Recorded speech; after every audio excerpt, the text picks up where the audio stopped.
মাননীয় প্রধান উপদেষ্টা, প্রথমে আমাকে এখানে ইনভাইট করার জন্য আমি আজকের আয়োজক সংস্থা ইউনাইটেড নেশনস অর্গানাইজেশনের কান্ট্রি অফিসকে আমি ধন্যবাদ জানাচ্ছি। 15.5 বছর জাতির উপরে অত্যাচারের যে স্টিম রুলার চলেছে, এর দ্বারা অনেকেই ভিক্টিমাইজড হয়েছে। জুলাইটা ছিল তার শেষ পরিণতি। শুরুটা ছিল কার্যত 2009 সালের 25 এবং 26শে ফেব্রুয়ারি। ঢাকার পিলখানায় 57 জন দেশপ্রেমিক চৌকস প্রতিশ্রুতিশীল বিভিন্ন পর্যায়ের সামরিক কর্মকর্তাকে হত্যাকাণ্ডের মধ্য দিয়ে বাংলাদেশের উপর ফ্যাসিজমের থাবা শুরু হয়। তারপরে একে একে রাজনৈতিক দল, প্রথমে আমাদের দলটাকে দিয়েই শুরু করা হয় এবং শেষ পর্যন্ত যারা অপোজিশনে ছিলেন তারা কেউ বাদ পড়েননি। শুধু রাজনৈতিক দল নয়, এদেশের আলেম সমাজ, সাংবাদিক সমাজ, বুদ্ধিজীবী সমাজ, ব্যবসায়ীরা কেউই কিন্তু ফ্যাসিবাদের থাবা থেকে বাদ পড়েননি। অনেক সাংবাদিকের জীবনও চলে গিয়েছে, আবার কাউকে কাউকে জেলের ভাত খেতে হয়েছে। এমনকি হিউম্যান রাইটস নিয়ে যারা কাজ করেন তাদেরকেও সত্য কথা বলার জন্য জেলে থাকতে হয়েছে। এর পাশাপাশি নতুন আরেকটা সংস্কৃতি বাংলাদেশ দেখেছে, যেটাকে বলা হয়েছে আয়নাঘর। এ সংস্কৃতি এর আগে বাংলাদেশ কখনো দেখেনি এবং ব্যক্তিগতভাবে আমি নিজেও তার সাক্ষী। শেষবার 12 ডিসেম্বর যখন আমাকে গ্রেফতার করা হয়, যে জায়গাটায় আমাকে রাখা হয়েছিল, এমন কিছু মানুষ, কিছু মুখ আমি দেখতে পেয়েছিলাম যাদের মুখে বিষণ্ণতার প্রচন্ড ছাপ। পরবর্তী পর্যায়ে জেলে যখন গিয়েছি, তখন সেই মানুষগুলা কেউ কেউ এগিয়ে এসে বলেছে, আমরা ওই দিন ওই রাতে অমুক জায়গায় আপনাকে দেখেছি। জিজ্ঞেস করেছিলাম, আপনি কোথায় ছিলেন? বলে যে আমি ওখানেই ছিলাম। কত সময় ছিলেন? হাসতে হাসতে বলে, কত সময় নয়, ঘন্টা নয়, দিন নয়, মাস নয়, আমাকে জিজ্ঞেস করুন আমি কয় বছর ছিলাম। অথচ আমাদের আইনে স্পষ্টভাবে ডিরেকশন দেয়া আছে, কাউকে গ্রেফতারের 24 ঘন্টার ভিতরে অবশ্যই তাকে আদালতে তুলতে হবে। কিন্তু না, তারা আদালতের মুখ দেখেননি। তারা জানেন না তাদের পরিবার পরিজন কে কিভাবে আছে, পরিবার জানে না তারা আদৌ বেঁচে আছে কিনা। আমি সকল আয়নাঘর দেখিনি, আমি যেটা দেখেছি আমি বুঝতে পেরেছি এটি মধ্যম মানের, এটি চরম নিকৃষ্ট মানের নয়। সেই জায়গাগুলোতে কি হয়েছে সে কাহিনী যারা ভুক্তভোগী তারাই ভালো বলতে পারবেন।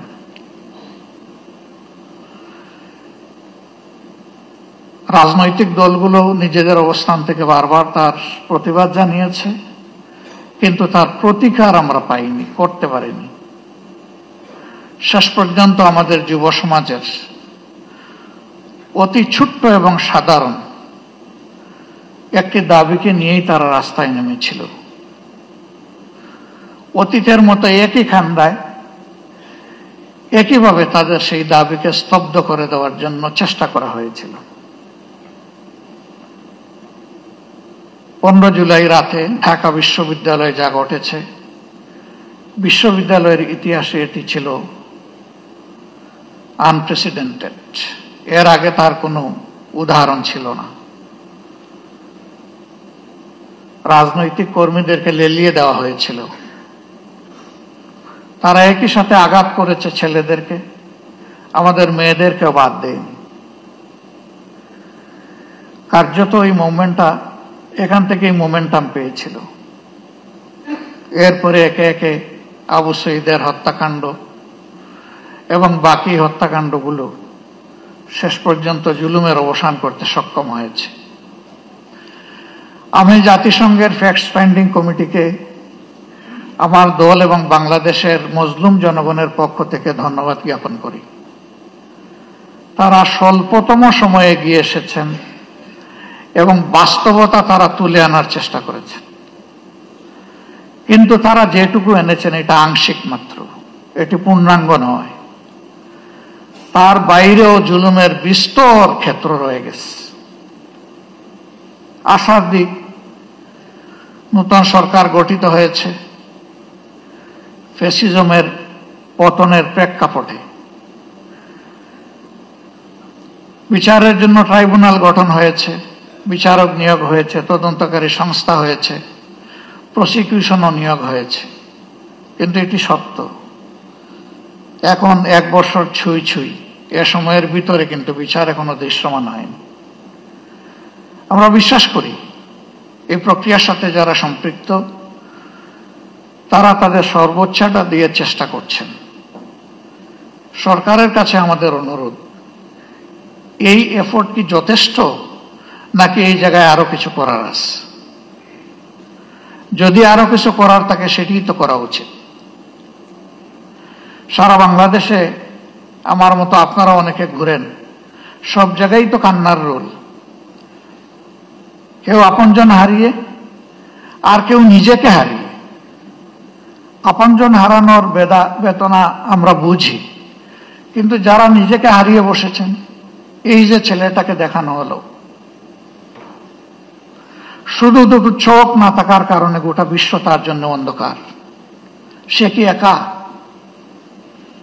আমাদের হিসাব মতো এই সংখ্যাটা 500-র কাছাকাছি যারা চোখ হারিয়েছে।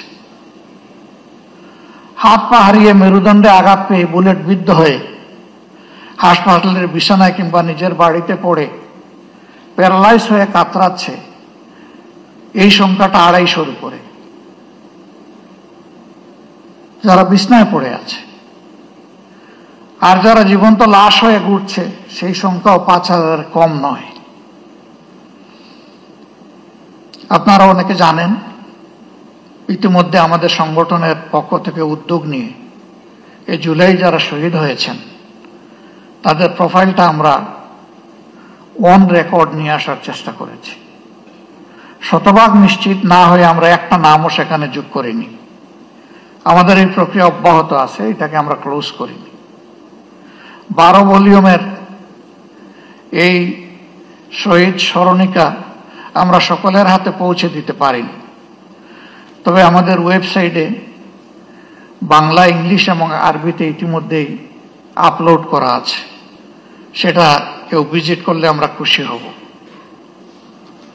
আমরা এবার হাত দিয়েছি যারা জীবন্ত শহীদ তাদের জীবন নিয়ে, এই অন্ধ, পঙ্গু, হাসপাতালের বেডে পড়ে থাকা প্যারালাইজড, তাদের বিষয়টা তুলে আনার জন্য। আমি সরকারকে অনুরোধ করব, এই কাজটা পূর্ণাঙ্গ যথার্থতা পাবে যদি সরকারি উদ্যোগে এটা হয়। আমরা আমাদের দিক থেকে পূর্ণ সহায়তা দিব ইনশাআল্লাহ। যা আমাদের কাছে ম্যাটেরিয়ালস আছে তা দিয়ে, এবং আরো যা প্রয়োজন আছে আমাদের পক্ষে সম্ভব সঙ্গত সবকিছু দিয়ে। ইতিহাস যেন হারিয়ে না যায়, ইতিহাসটাকে ধরে রাখা উচিত, এবং শ্রদ্ধার সাথে এটা আমাদেরকে স্মরণ করতেই হবে। আজকে আমাদের এই বসাটাও ওই ত্যাগের বিনিময়ে। ওই ত্যাগটা না হলে আমার নিজেরও অবস্থা কি হতো আল্লাহ ভালো জানেন। এখানে আমরা যারা আছি, কে কোন অবস্থায় থাকতাম সেটা আল্লাহ ভালো জানেন। কাজেই আমাদের শহীদরা এবং জীবন্ত শহীদরা আমাদের অ্যাসেট, তারা আমাদের বোঝা নয়। এই স্বীকৃতি আমাদেরকে দিতে হবে।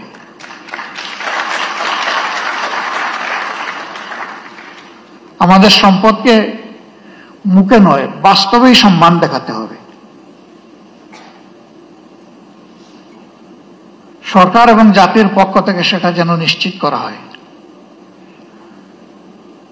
এ বিষয়ে নিশ্চিত করতে হলে তিনটা জিনিস প্যারালাল চলতে হবে: বিচার, সংস্কার এবং নির্বাচন। কিন্তু বিচার আর সংস্কারের আগে যদি কোনো নির্বাচন হয় তাহলে সেটি আরেকটা ন্যাশনাল ডিজাস্টার হতে পারে, আমরা বিশ্বাস করি।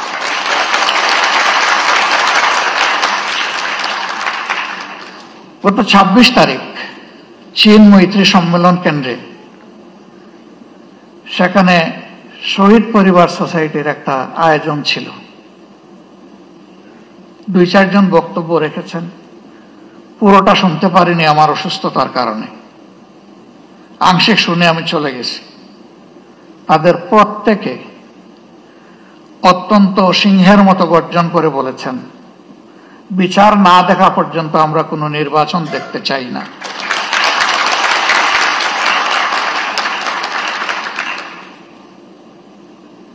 তারাই দাবি করেননি শত শত মানুষ যাদেরকে হত্যা করা হয়েছে, হাজারো মানুষ যাদেরকে পঙ্গু করা হয়েছে, তাদের সকলের বিচার করে তারপরে নির্বাচন হোক, তারা তা বলেননি। তারা বলেছেন যারা জঘন্য অপরাধী তাদের বিচারটা অন্তত 2-4টা হলেও আমরা নিজ চোখে দেখতে চাই।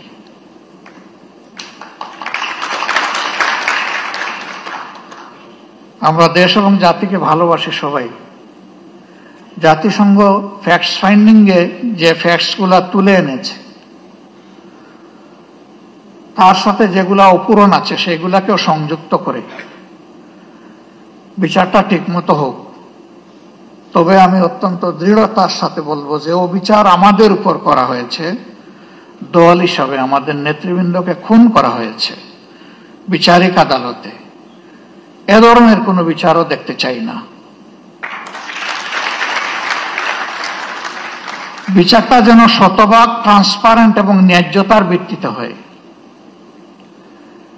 এবং পার্সোনালি আমি বিশ্বাস করি ন্যায় বিচার প্রতিষ্ঠিত হলে কোনো অপরাধী পার পাবে না ইনশাআল্লাহ। যারা মানুষ খুন করেছে তারা তাদের ন্যায্য পাওনাটা বুঝে পাবে এবং বিচারহীনতার অথবা বিচারকে ধামা চাপা দেওয়ার যে সংস্কৃতি সেটা দূর হবে। আমরা আমাদের দলের পক্ষ থেকে প্রতিশ্রুতি দিচ্ছি এই প্রক্রিয়ায় আমাদের পূর্ণ সমর্থন এবং সহযোগিতা থাকবে। জনগণের ম্যান্ডেটের ভিত্তিতে আমরা সরকার পরিচালনা করার সুযোগ পাই অথবা আমরা বিরোধী দলে থাকি, এ বিষয়ে আমাদের ভূমিকা হবে স্পষ্ট, ন্যায্য এবং অকুতভয়। আমরা কাউকে পরোয়া করে কোনো কিছু বলবো না, করবো না। ভয় করব শুধু আল্লাহ তাআলাকে। দায়বদ্ধ থাকবো প্রথমে নিজের বিবেকের কাছে, তারপরে দেশবাসীর কাছে। অন্যান্য দলের পক্ষ থেকে একই প্রতিশ্রুতি আসুক তা আমি প্রত্যাশা করি। কেউ না কেউ তো আগামী সরকার চালাবে, তাহলে যারাই চালাক তারা যেন জাতির এই আমানত রক্ষা করে, আমরা যেন বিশ্বাসঘাতক না হই।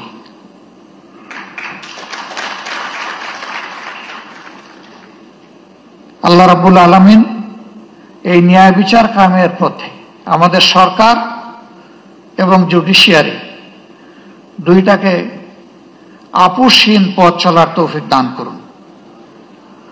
এবং আমি এখানে আরেকবার বলবো, জুডিশিয়ারি আমাদের স্বাধীন, এই কথা শুনতে শুনতে কান দুটো প্রায় বন্ধ হয়ে যাওয়ার উপক্রম হয়েছে। এটারও অবসান ঘটুক এবং সত্যিকার অর্থেই জুডিশিয়ারি স্বাধীন হোক। জুডিশিয়ারি তার পূর্ণ স্বাধীনতা ভোগ করুক, তাহলে আমরা মিনিমাম ন্যায় বিচার পেতে পারি বলে আশ্বস্ত হব।